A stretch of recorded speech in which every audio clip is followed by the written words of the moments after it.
having a blessed day. I hope you're having a blessed Monday, more importantly.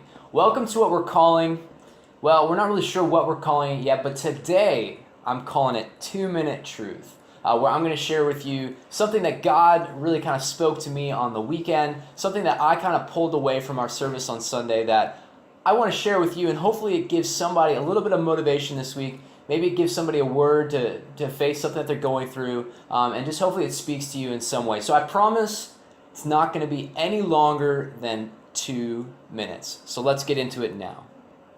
On Sunday, our church looked at the story of Joshua leading the children of Israel into the promised land of Canaan.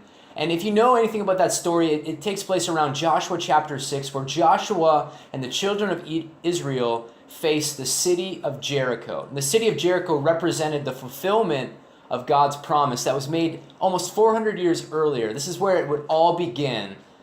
But when they arrived at Jericho, they found that the city was surrounded by massive walls, and people, the Canaanites, occupied their space. And so it was a bit of a letdown in some way, but God told Joshua, I want you to tell the people of Israel to march around that city for 7 days, and on the seventh day, I'm going to let those walls fall down miraculously, and you will have victory over the city.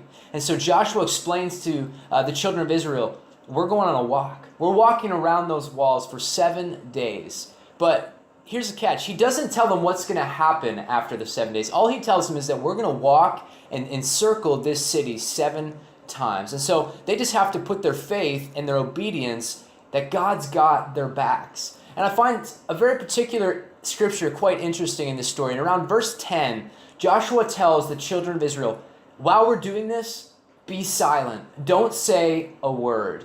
And it's interesting. Why does he tell them to be silent? And then I got thinking about it. And if they're anything like me, when I'm up against a wall and when I'm waiting on God to answer a prayer, I begin to talk. I begin to let voices of fear, voices of doubt, maybe voices of reason, voices of people around me begin to cloud the promises that God has put into my life. And so I just want to share with someone this week, if you're going through something, maybe you're up against a wall, so to speak, or there's a trial you're facing, and there's a promise in God that you're waiting upon.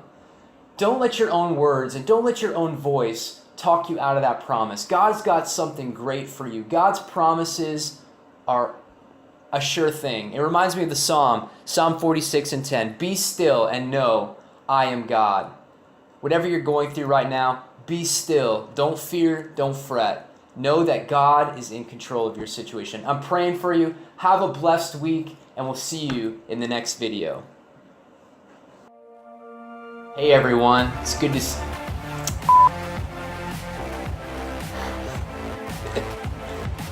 3, 2.